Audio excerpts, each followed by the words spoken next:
Here at Unfinished Business Television, we are proud affiliate partners of the site Super 7, the home of all your needs for classic 80s and 70s action figures and apparel. Be sure to support our show by using the link super7.com/AJEpics when you check out for any product in their store. We hope you can support us in our endeavors.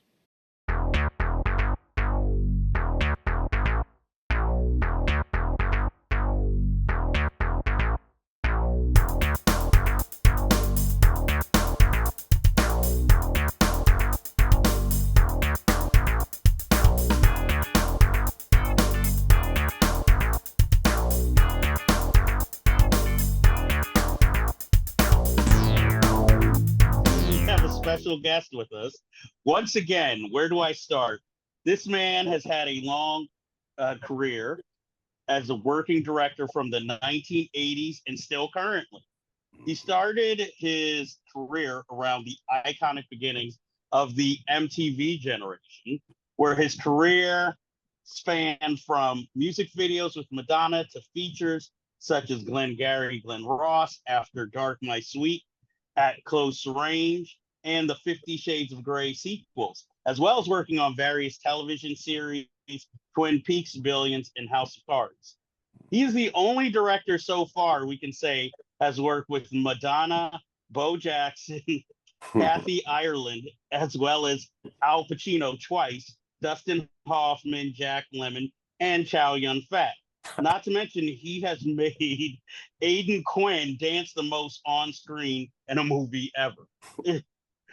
So obviously, he's a respected director amongst actors, and he is also a fellow New Yorker. We welcome the legendary director, James Foley. Thank you for being here and agreeing to sharing your time with us. I'm very happy to. For the record. So, James, thank you so much for coming on and speaking with us today. I know you got a very busy schedule, so we'll try to, get as much as we can here. Like we ask all of our guests, what got you started in filmmaking? I had a very specific experience that was one of those things where your life is transformed at a particular moment. And that was that I had graduated from SUNY Buffalo with a degree in psychology and pre-med, because my plan was I was to become a shrink, like a psychiatrist, not a psychologist. So you have to go to medical school to become a shrink. And I don't know, I forget exactly why, but I couldn't start, and I was delayed a semester, so I had time off, and film was in the air. It was what is surprising to me. I don't feel like it's really contextualized. Like, I meet younger people who don't know who Hal Ashby is, and that is shocking to me. But clearly for me, 70s movies were, that's when I got engaged with movies. And so I was very interested in going to movies, and there was a course, a 12-week course over the summer at NYU. So I enrolled in that course, which was, a bunch of people, and I don't know, 30 people, and they gave us Bolex, cameras, 16 millimeter. We have to wind it, and the thing was go out and make a movie like 1 minute, 2 minutes long, and you only had X amount of hours. So I just wind up right there in Washington Square Park and did something which I now, when I think about it, I would be in prison if I did it now. And that was that I'm in the park, and it's probably still there. There's a little sandbox for toddlers. So there was this little girl in there, and I actually got down onto the ground to be at eye level with her, to film her. Can you imagine doing that now? There'd be a SWAT team there in 30 seconds, and I'd be housed next to Jeffrey Epstein. But anyway, pertinent to that, I'm looking through the lens at this little girl, and then from the top of the lens come these two big masculine hands that just grab her and pull her up out of the frame. And at the time, I just, pulled my eye back and saw the guy. I think I mumbled sorry or something. I never thought about it. And then you have to edit your film, and the best films were the ones that didn't break in the projector. That was the big thing. How do you edit it? So I edited mine, and you're sitting there with the other students, and Hayden Nugent, if that iconic name means anything, from NYU. But, and my film comes up, and I'm sitting there, and the moment comes where the little girl and the hands come in, and in unison, spontaneously, everybody goes, oh! And I can remember that moment. And I'm not exaggerating. The best thing I can say is like your first orgasm. Like you think, whoa, okay. And the first thing you think of is, how can I do that again?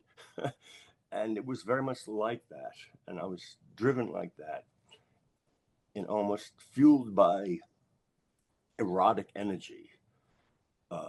And I've often thought about that, about the sexiness of cinema. And it has to be in 16:9, it has to be widescreen. And but of course, so 70s movies were anamorphic, and they were not 50s movies. In any case, from that moment on, I just literally, my thinking brain shut down, and my libido took over, and I wasn't going to medical school.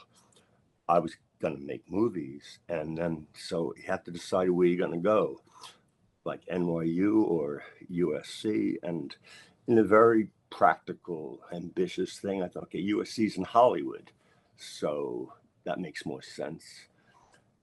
And so I applied to the grad school because I had already done undergraduate. I get in, and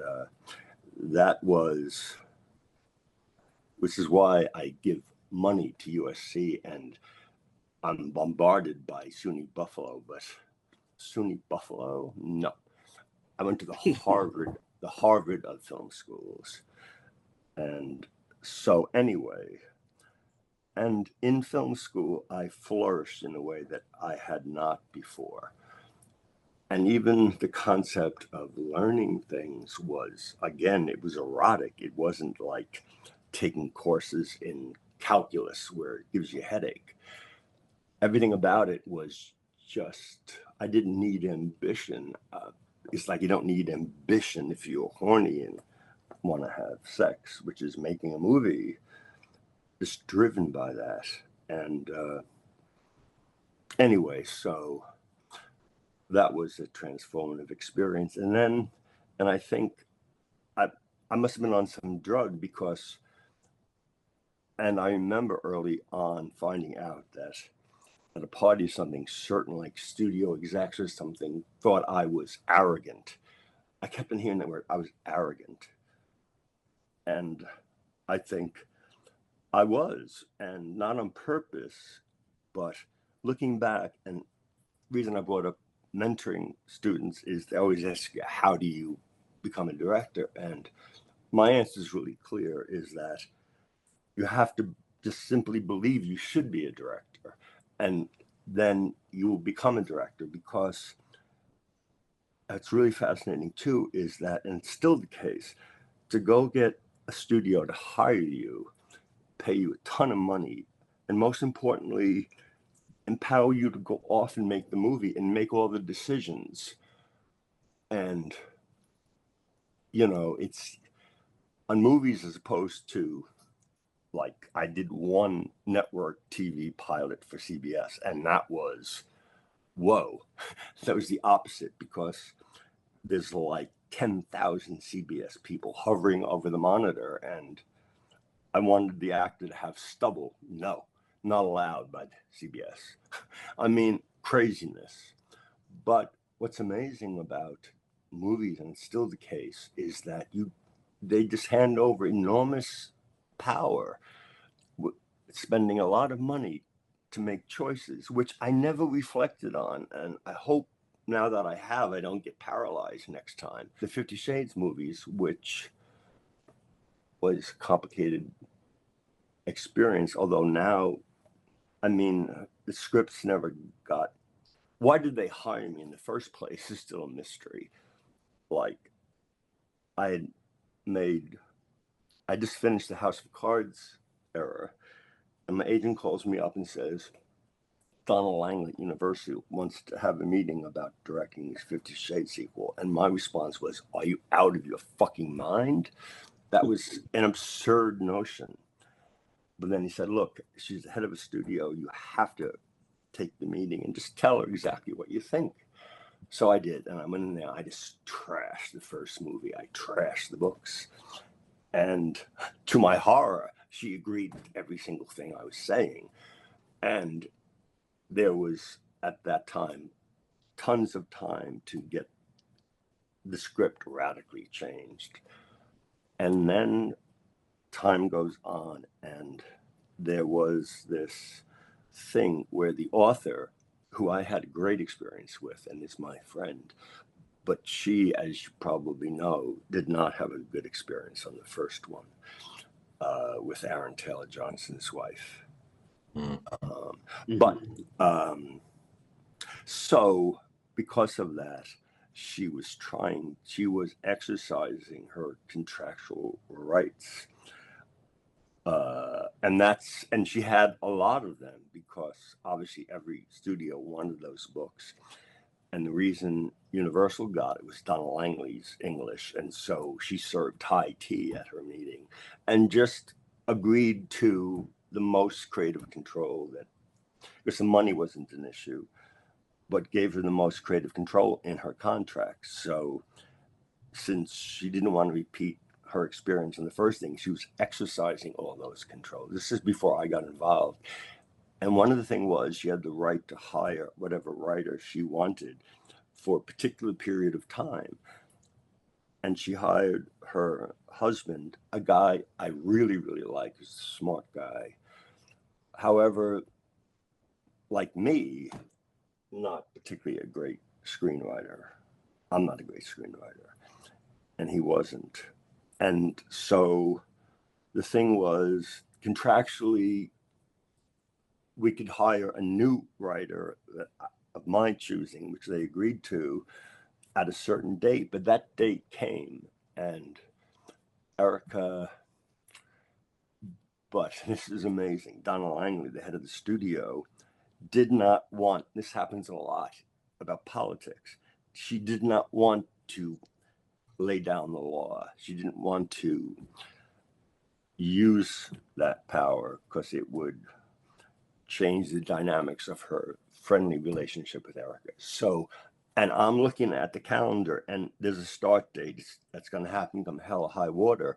And every day that went by that she didn't do that, I was like, whoa. Anyway, too many days went by. And then now, but what I forgot was, after that first meeting with her, telling her everything was trash, she calls me up and says, how do you feel about doing two movies at the same time?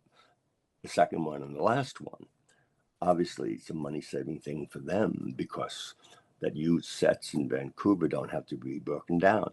And I just, again, still on whatever drug I got in film school, I said, sure, without thinking twice about it. So now there's two scripts that have to be rewritten, and the start date is approaching. And so push comes to shove, and I wind up having to start shooting. And for the first time in my life, I think the scripts are incomprehensible. And now that there's no time, they're all being rewritten by, probably aware of this thing of how certain writers get paid trillion to come in and be a script doctor, like for 2 weeks, on a certain aspect of the script they're focused on. But I'm already shooting, and we're shooting stuff, and we're shooting like one movie in the morning and another movie in the afternoon. And the revisions are coming in like overnight. And since the script doctors are only focused on that, they're writing things which make no sense with what I've already shot. So I never was in a situation like that. And I always had a tight relationship with the actors. But I was in a position where, like, me and Dakota would get the revisions at the same time overnight. And my thing is in the morning to get the actors out of hair and makeup and block out the scenes so we could light it, send them back. And almost every day, Dakota would come on the set in curlers, holding the sides and saying, quote, "Foley, the scene makes no sense." She called me Foley. "The scene makes no sense." And I'm sitting there and I agree with her 1,000%. But what am I going to do? I'm standing there. I signed this contract. We have to shoot. There's 1,000 people ready to shoot. And so my response was, guess how I responded? I didn't say I agree with you. I couldn't say I disagree with you because I didn't know how to fix it. So I said nothing, which I think back, and it's like survival instinct. I simply said nothing because I didn't have anything, no other option. But now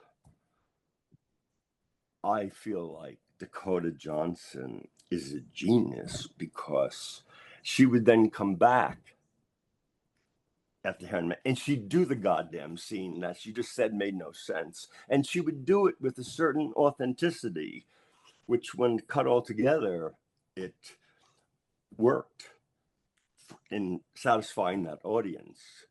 Not me. It took me a while. Only now am I thinking, fuck, if you don't pay attention to the story or the dialogue, there's endless stuff on YouTube of people making their own edits set to music, and it looks beautiful. And so I made my peace with it, and the residuals make it easy to make my peace with it.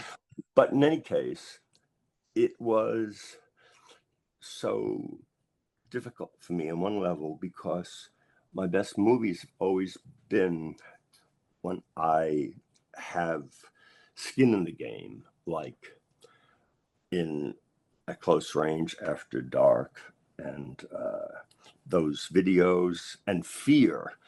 I mean, of all my movies,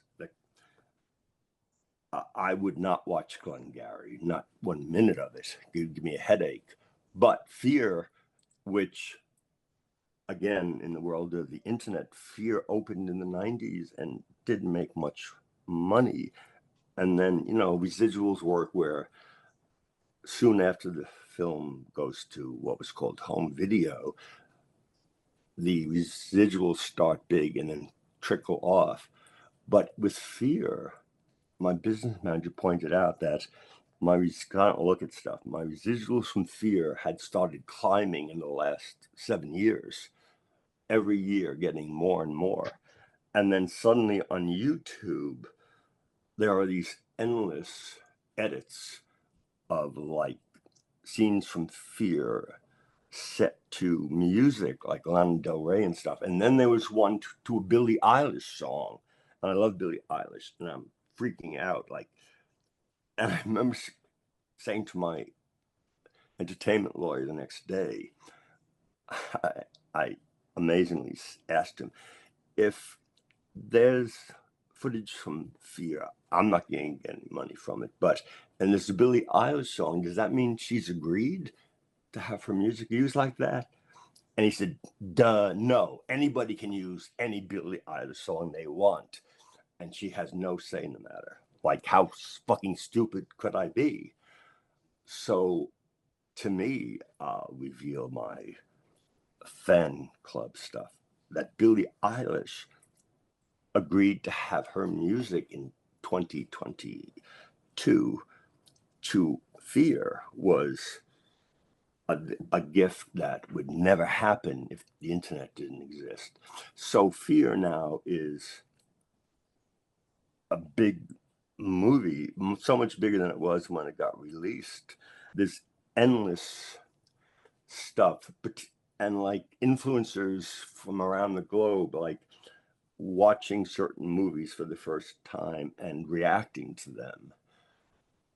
And to my amazement, Fear, because there's a roller coaster scene in Fear that has gotten endlessly remixed, and there are edits of it where I watch it and I think, wow, I wish it was edited like that in the movie.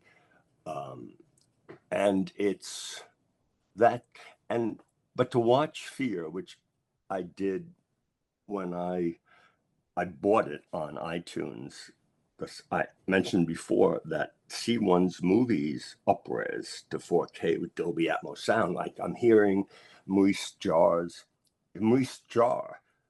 David Lean did the music for After Dark, My Sweet. And I obviously heard it and we mixed it forever, but I don't have a big house, but I do have the most tricked out media, 8K television, Dolby Atmos 7.1. And so I'm looking at After Dark, which really made 2 cents when it was released. And it was made by a company now defunct called Avenue, which had practically no money. So, however, 2 years ago, Lionsgate bought the rights and they up-resed it and re-released it streaming with like a brand new trailer that looked like it was a movie from 2023. And then it premiered theatrically in France for the first time. And suddenly that movie was a big hit in France. And that profile of that movie is the most dramatic difference. And but I wander. My point was about Fear. To watch it now, post Me Too, it's an entirely different movie. And I'm watching it and had this. I'm not embarrassed to say because I was shocked. I was watching the movie as if I'm watching a movie and reacting to it in such a way that I never did before, because it's before post Me Too, it's so much in a different context. And she's being beaten up and she's not telling her father. And I swear to God, don't tell anybody, but I'm in my house by myself watching the fucking movie because I just bought it on iTunes. And she's there, and there's a scene where she did get beat up by him. She's lying on the couch, and Bill Peterson comes in, and he's saying, he did this to you. And she's pushing back and say, fuck off, no. I mind your own business. And I'm there, and I actually said out loud, nobody else was in my house, tell him, Reese, tell him. I said that at my own movie. So that's kind of amazing in a good way. Yeah, I do want to say, Jamie, that me and my dad saw Fear in the theater at the UA that used to be on Travis Avenue, like going towards the Outer Bridge. So I remember having a good time with the audience in that one. And I mean, there's so many questions to ask you, but I've heard there was a different version of that script that had more backstory as far as William Peterson's character being tied to Mark Wahlberg's backstory. I don't know if you remember anything like that. Yeah, I do. I can tell you, no, that's not true.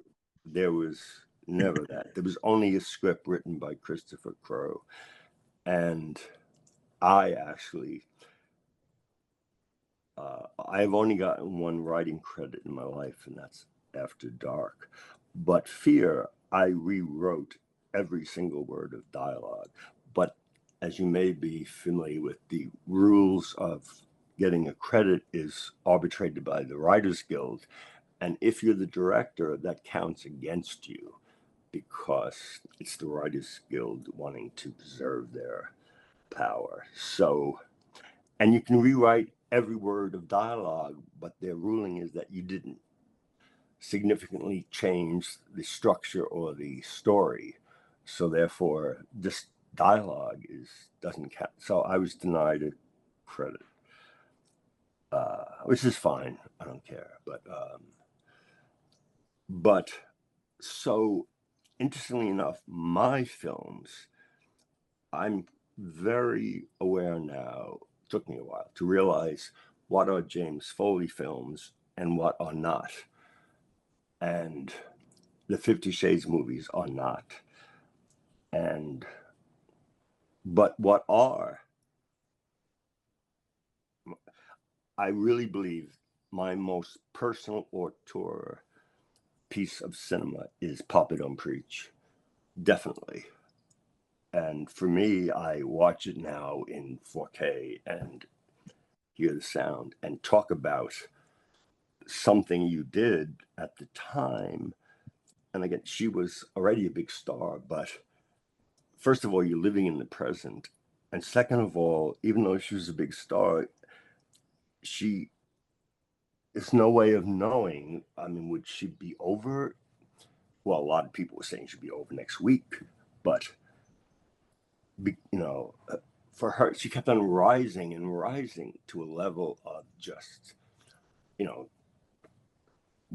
Rio, the beach at Rio with what, 1.5 million people. And this is funny. Eddie Burns, that movie I like too, Confidence. And Rachel Weisz and Dustin Hoffman are in Confidence. And here's a question: how come Dustin Hoffman is not as known as Pacino and De Niro at this point? He's Dustin fucking Hoffman, but yet he seems to occupy a place not equivalent to them. I don't know how you perceive him, but I'm thinking he's Ratso Rizzo and all those things. But well, he's great. They just tried to cancel him a few years ago. Oh yeah, is that why? Yeah, there were accusations from when he did Devil's Salesman that he sexually harassed somebody.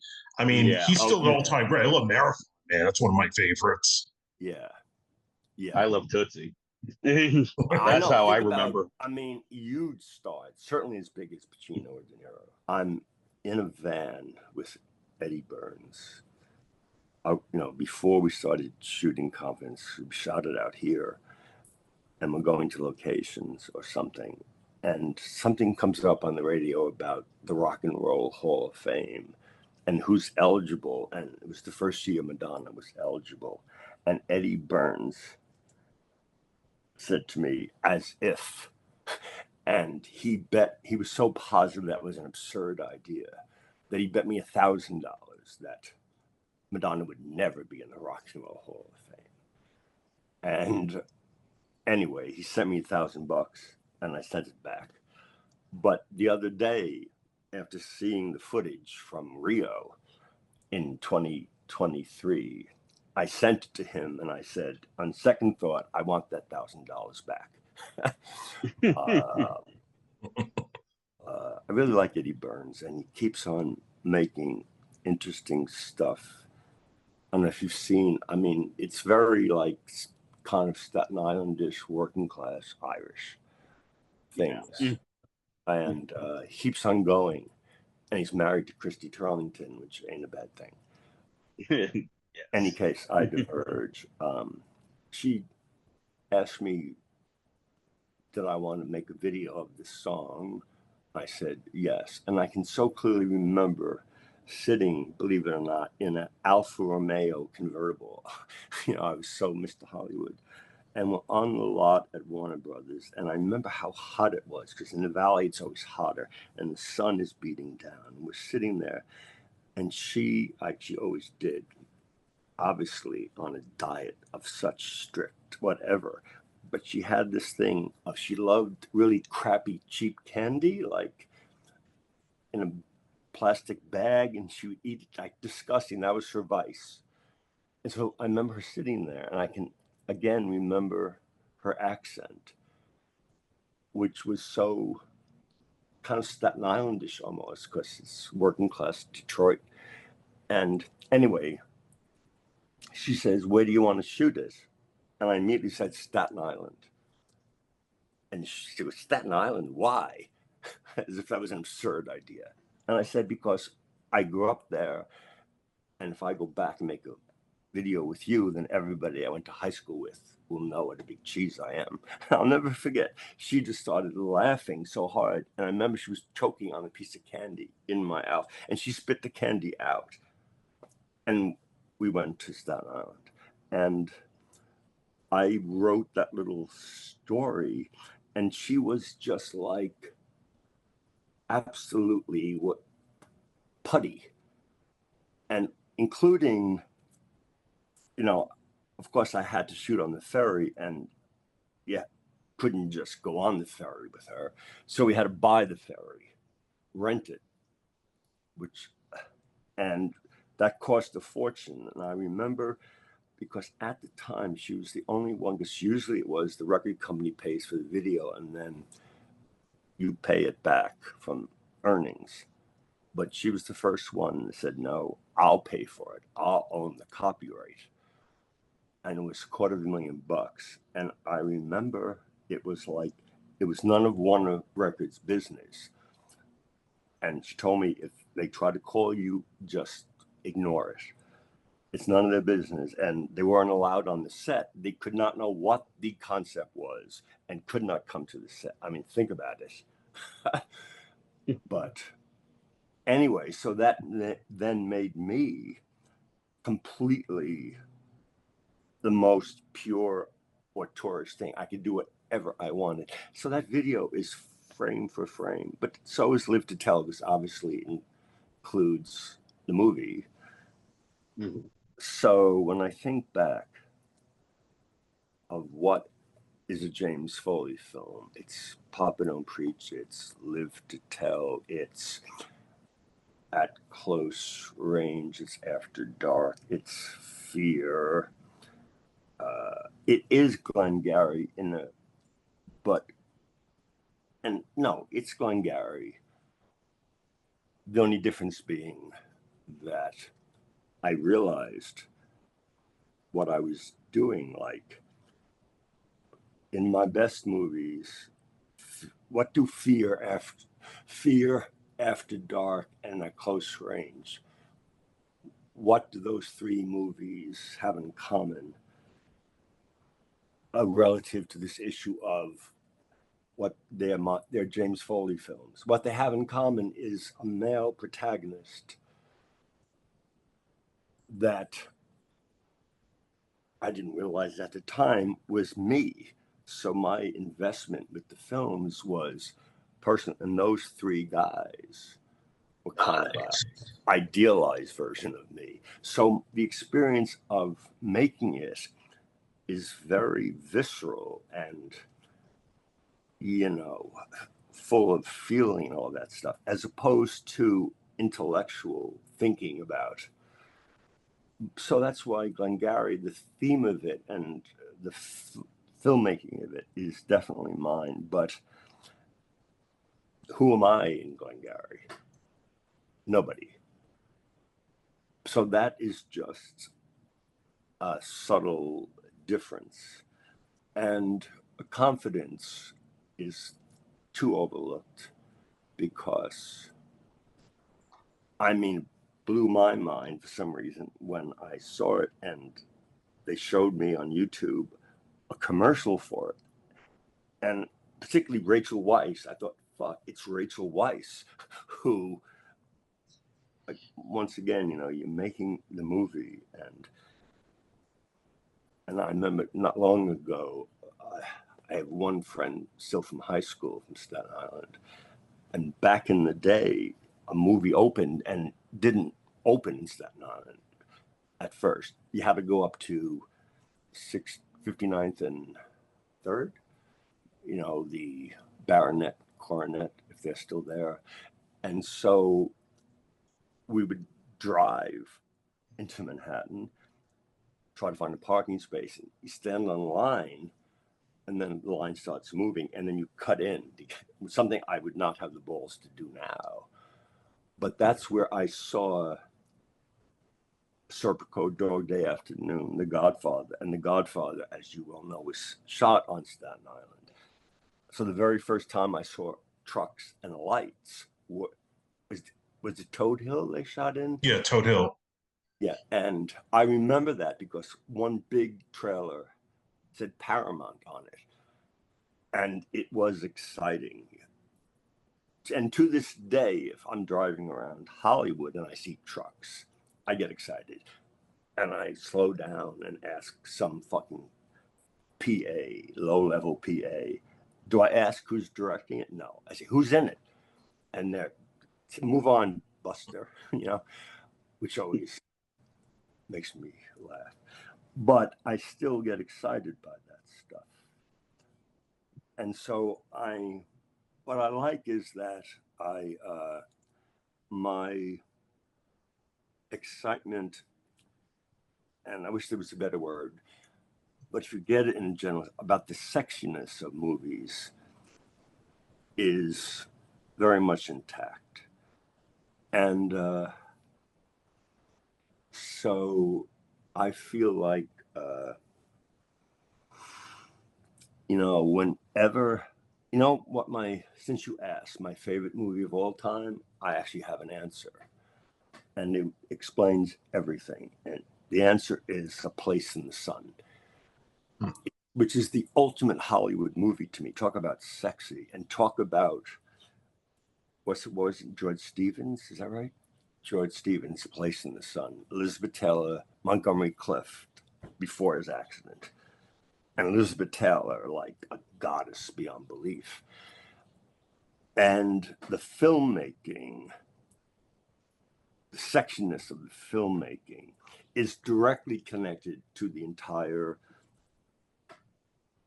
aesthetic of what the film is about, because it's based on that Theodore Dreiser classic thing, American Tragedy, about being seduced by wealth and power and the American dream, blah, blah, blah.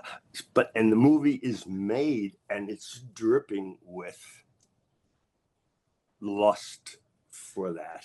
And you're seeing it visually in the cast, in the filmmaking.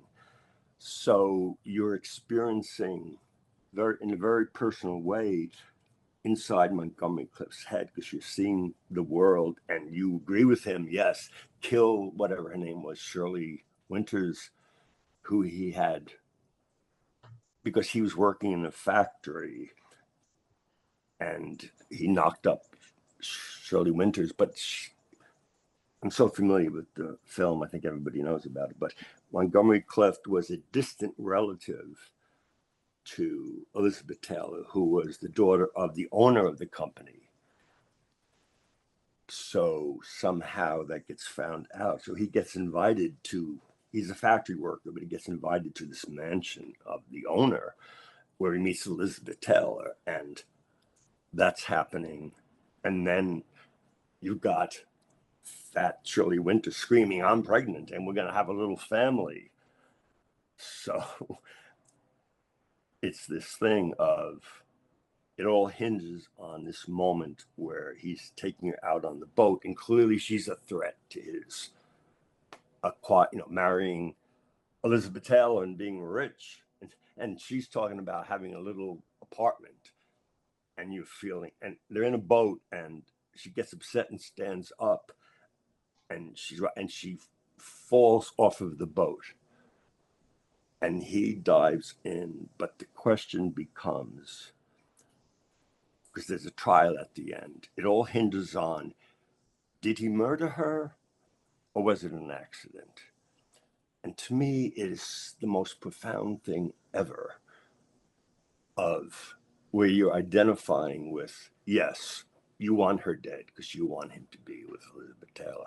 So the cinema of it is perfect. It's like the style of a classic book, like The Great Gatsby. I think about that because The Great Gatsby creates a world that has, for my money, neither DiCaprio nor who directed Robert Redford. He did the one from the 70s, and then DiCaprio was in the one that Baz Luhrmann directed. Yeah, and neither of them are the book, but that's a common thing. Anyway, but I relate it to that. And interestingly enough, there's an aspect of that which applies to movies that have no worth whatsoever artistically, but it's employing the same idea. The 50 Shades movies, all about the marketing is to sell the wealth, but in the most, it's not ironic like Place in the Sun. And I'll never forget, after the last meeting I had with what's her face of Universal, before I left to go up to Vancouver to direct these two movies, and there was never anybody from Universal there. Thank God I didn't think about it, because they're saying to me, here's how $200 million or something for two movies. And I'm up there by myself, and I'm the one deciding. I'm directing them take, and then I'm the one that says, okay, we got it, moving on. And I think, wait a minute, what the fuck do I know about whether that's right, about the dynamic between those two people? And so much money's riding on it, like, and no one's there looking over my shoulder. It's like, what? Why this? And that is very different than doing a pilot for CBS. Anyway, but you know, obviously all the marketing of the movie is selling wealth in a kind of disgusting way. However, like, I remember the world premiere of the last one was held in Paris, which in the most extravagant thing I've ever seen, at the base of the Eiffel Tower. And they got permission to project images of the movie onto the Eiffel Tower, which I thought was blasphemous. Nonetheless, you can look up at YouTube, they spent a fortune and they flew in journalists from around the world, including from Hollywood. And of course, they're spending all this money because they want the images to go out of luxury, because the whole movie's based on this billionaire. So that is using wealth in the same way, but for just crass commercialism. Okay, I could go off on that tangent, but I think I've said enough about that. Okay. Well, let me say, I want to reference things you said, and I want to second what Andre said. I'm a huge fan of Fear. I saw it in theaters twice, actually, and my audience was very reactive. But one of the things I love about Fear, what makes it one of my favorite of your works, is that, as you were saying, there is sort of an eroticism in the film, and you know, you feel like that tinges of first love. And what you don't get in other films is it's always about first love, and then there's the love making, but then you have your film where there's the roller coaster scene, and you know, which is goes further than most films, teen or adult, has ever gone. But one of the things also I noticed about your work, and which is why to me Fear is kind of a defining film, is the use of soundtrack and music throughout, which is something that goes along with all of your films, where there's either a heavy score that, you know, is tuneful and I guess kind of subtle to the audience as to maybe what's coming next or the theme of the scene. But like with Fear, you have, you know, the constant Bush songs throughout.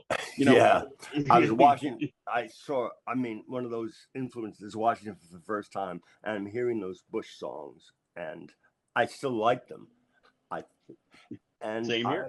I realized I've worked with really, I mean, that was Carter Burwell, who did several of my films, and he's a big cheese. And Danny Elfman did the 50 Shades, and a big cheese did Glengarry. What's his name?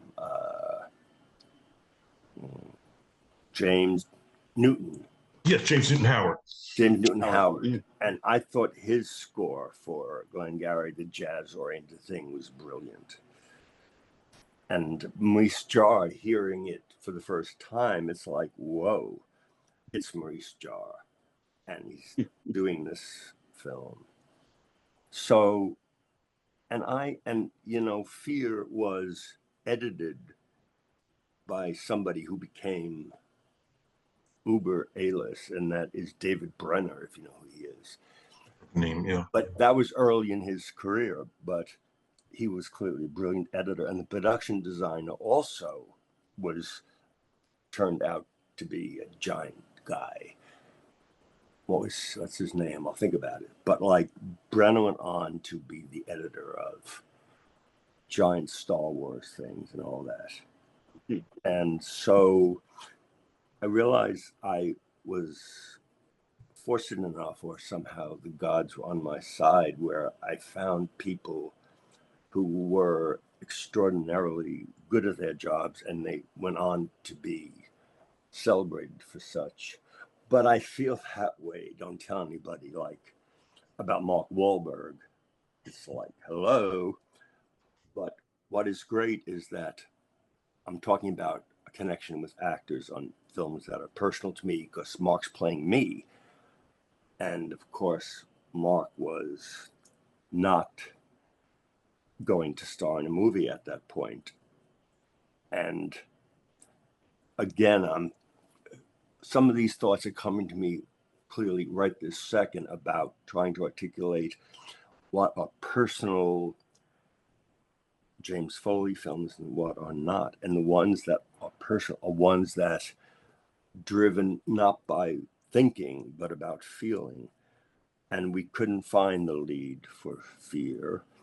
And I'm driving along Sunset, and you've seen giant billboards. And there's one where by the chateau, it's curves. And then when you come out of the curve, this billboard's in your face. And it was fucking Marky Mark in his Calvin Kleins. And his eyes were looking, and I looked up, and he's looking directly at me. And I had a reaction like, okay, that is David McCall. And that was my decision, that I felt it. And of course, I go to Brian Grazer and I say, I want Mark Wahlberg. And he says, are you crazy? You know, we can't cast Mark Wahlberg. And even Mark and his agent, when I wanted to meet him, they assumed it was to be one of the guys in the gang of the main guy. And I had to say, no, it's for the lead.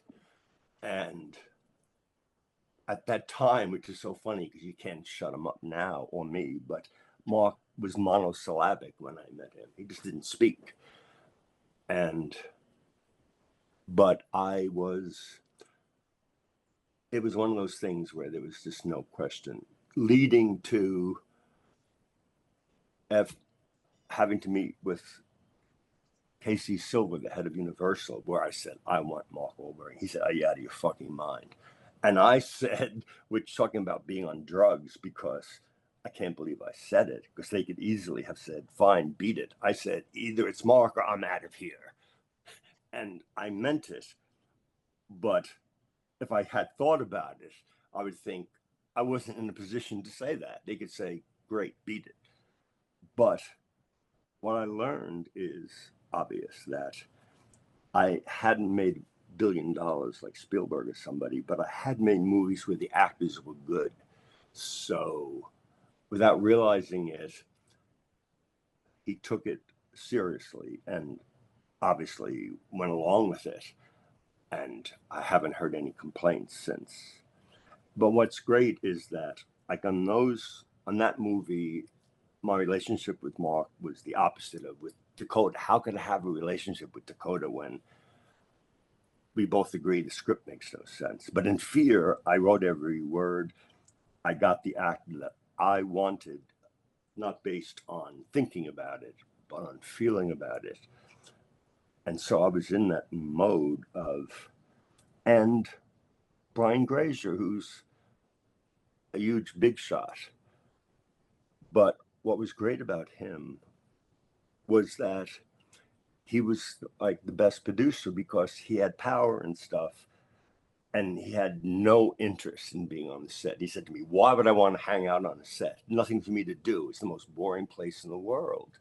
So because of him, I could do whatever I wanted. It's again the thing, you have to have that. Like you have to have Madonna saying, nobody's allowed to come on the set, or Brian Grazer say Universal, leave him alone. And I realized that you have to have that set of circumstances to do your thing. And when you do, you make great stuff. And when you don't, you make crappy stuff. And boy, I was late to waking up to that, because those movies, including A Close Range, which made about $3 when it was released, and Fear made about $5, and After Dark made 50 cents.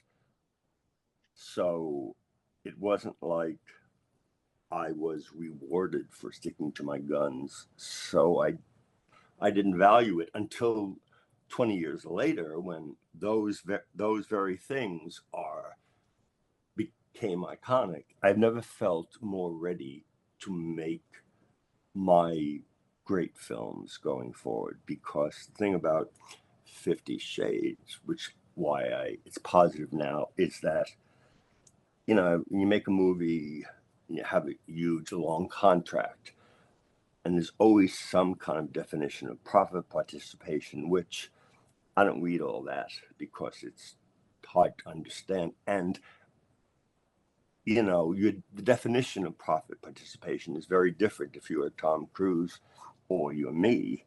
So I never made a movie where I got any profit participation, except 50 Shades.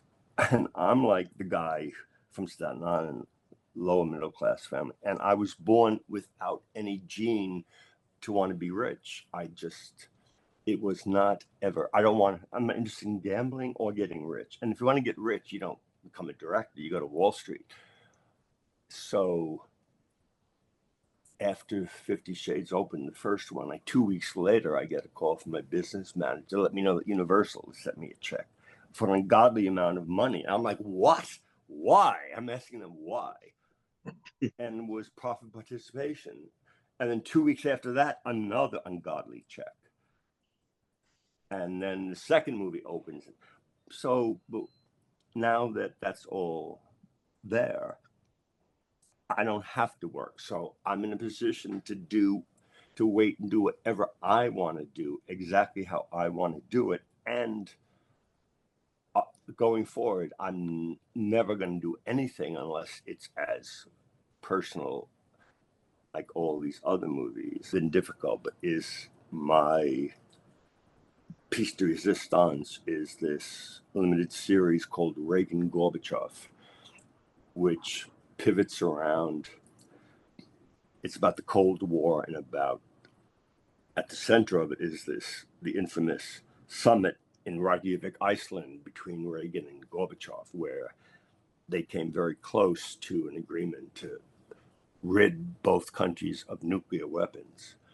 And it's all fact-based, a lot of freedom of information stuff.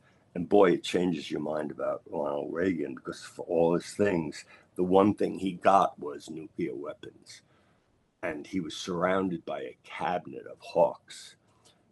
And you find out that when he went to Reykjavik, he did not bring certain people with him. And they're all back in Washington thinking he's going to go off the rails. But he knew that they were not going to be supportive of what he wanted to do. And anyway, but it spreads out bigger than that. And already I've got Michael Douglas committed to being Reagan and Christoph Waltz to being Gorbachev. And most excitingly for me is What's Her Face, the original girl with the dragon tattoo. Numi Rapace? Yeah, Numi Rapace to play Raisa Gorbachev. And wow, and bizarrely, Numi Rapace, who's, I don't know, she's Norwegian maybe, but then her parents got divorced and her mother married a guy from Iceland. So she was actually living in Iceland when that summit happened. And she was a Raisa Gorbachev fan. And so that cast is like perfect. And it's been through a lot of delays, but it's still intact. And I mean, COVID happened, then Michael had commitment to Ant-Man 2, 3, 4, whatever. But still, it's hanging out there. It's, you know, like everything you want to get made that is good, it's not instantly easy. So, you know, it's about money and stuff, because I don't want to make, if you're going to make a movie like 6 hours of a limited series, it better be big and it better be more than just some little small political thing. It's got to have scope and all that. And I've got those actors. Funny anecdote is that he was talking about having met Reagan on the ranch. His father took him there. And words were coming up out of my stomach into my mouth, and I was about to say them. At the last minute, I bit down and didn't because the words were, "Who is your father?" And how could you ever recover from that? Asking Michael Douglas who his father was. I'll never forget. I literally, like, talk about bite your tongue. I bit really hard and got away with that. But he's a really smart guy, Michael Douglas, not surprising. And he does know stories about hanging out at the ranch and observing Ron and Nancy. So anyway, that's something I really want to do. And I'll wait for as long as I have to fucking wait. I was going to say that you talk about like all certain films that are James Foley films, and I found in the research that also a lot of your fellow filmmakers and other actors, usually or your peers, praise are your James Foley films are the ones that they praise the most often, like Martin Scorsese with Reckless. God, that's I'm sure a fact. And you know, that came into my head the other day, and I swear to God, I wasn't sure. Is that real? That Marty did see that movie and liked it? Because once again, it's at the time, was I in Times Square with Madonna? Did Marty Scorsese really like it? And that's why he hired Aidan Quinn to be Jesus Christ.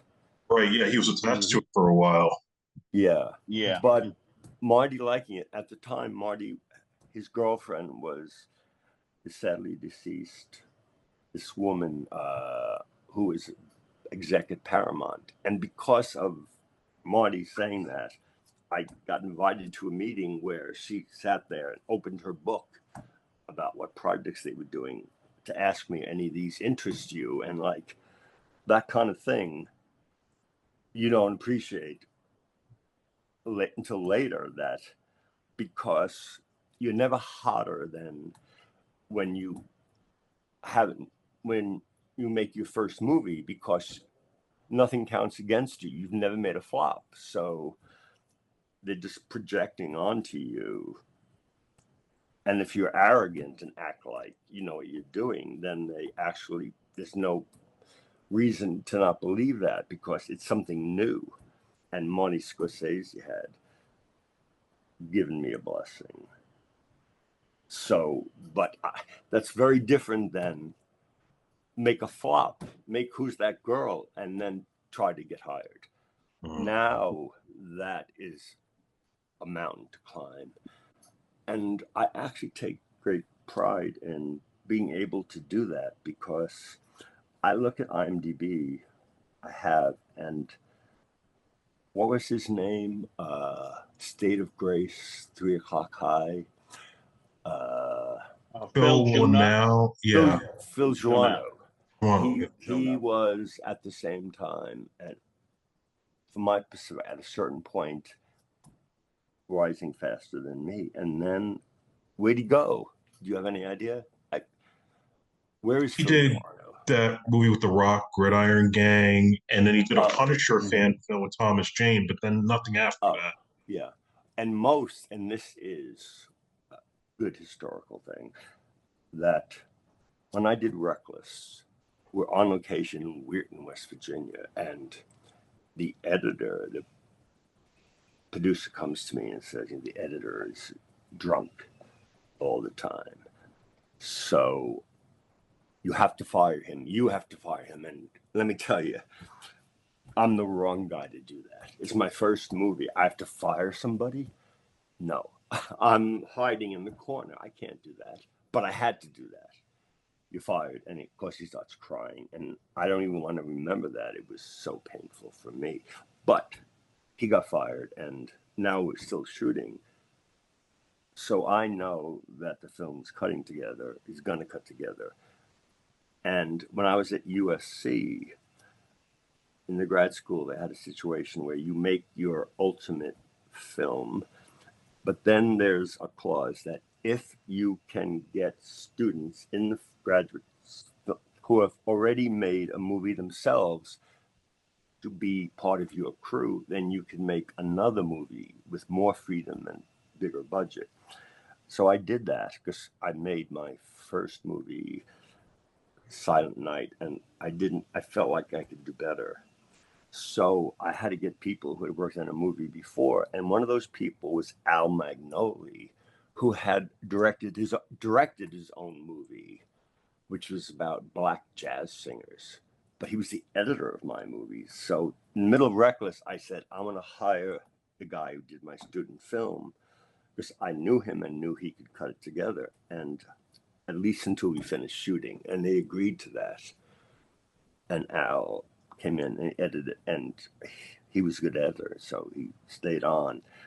But in the middle of editing it, my agent once gets a call, and these guys, these music producer people, famous guys, Prince's people, want to have a meeting with me and they're pitching me Purple Rain. And I have to admit, I was late to the game. So I come back from that meeting, and Al's there editing. He goes, how was the lunch? I said, well, they want to make a movie about Prince. And he goes, Prince, I love Prince. And on the editing table were cassettes of all of Prince's music. And I say, in my naivete, well, I'll tell them you should do it. And I did. And guess what? Who directed Purple Rain? Fucking Al Magnoli. And it turns out to be a massive critical and commercial hit. And it was like, whoa, wow. Anyway, but then where is Al Magnoli? And he made Purple fucking Rain. And as far as I know, his follow-up was that gymnastic thing. Yeah, I Mitch don't Gaylord. remember. Yeah. And if you saw it, it is the exact same movie as Purple Rain, except instead of cutting to Prince being brilliant beyond belief, you cut to a gymnastic exhibition, and just doesn't talk about not sexy. So that was a giant bomb. And then I know he did a Fox movie of the week back in the day starring Richard Grieco.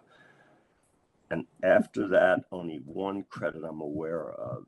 He also took over directing credit of Tango and Cash. Concierge, Tango and Cash. Yeah. And then the only thing I remember is that at some point, my agent at CAA, who I had gone to film school with also, named Josh Donnan, Stanley Donnan's son, who also then became partners with Fincher and on House of Cards and other stuff. Anyway, he was working there, and he said he got a call from Al Magnoli that would I put my name on a movie to be the executive producer. And I was like, first thinking, my name is not going to help anybody. That's how I felt. But Al was wanting that, and he was back in Connecticut, but that was a long time ago. And I mean, why do I not just Google him and find out? But this is all in praise of me, because looking back, I really mean it when, how do you get directed? Because it's all verbal. You're going in there and you have to get them to decide that you're going to be the director, and you're going to, how do you convince them of that? Now, if your last movie was Jaws, then it's not difficult. But if your last movie was Who's That Girl at that time, of course, Vision is history. Who's That Girl is no longer a flop now, but it was then. So who the fuck's going to hire you? Because people are going to get fired if the movie's a flop. And the board of directors are going to say, why the fuck did you hire that guy who made that movie? So lucky I wasn't conscious of that at the time. How do you get yourself hired? You've got, and for me, this idea, which goes on about directors having decks and things or storyboards, all that stuff, I think is insane. I would never do that, because you're then limiting, because you have to get the executives to see the movie in their head. And if you describe it to them in words, it's like text to image AI, because you are saying words to them and it's creating a movie in their head much better than, and it's in their head. It's much better than showing them anything specific. But you have to be able and like to talk and be driven and be viciously ambitious. But that's not a bad thing. When I say my best movies are yet to come, part of it is a reassessment of my own point of view about myself. And I am, forget about anybody, any critic, anybody else saying anything negative about you. There's no competition with what I say about myself critically. And so having those things have a revisionist place now is very personal to my psychology and my sense of confidence of making a great movie now.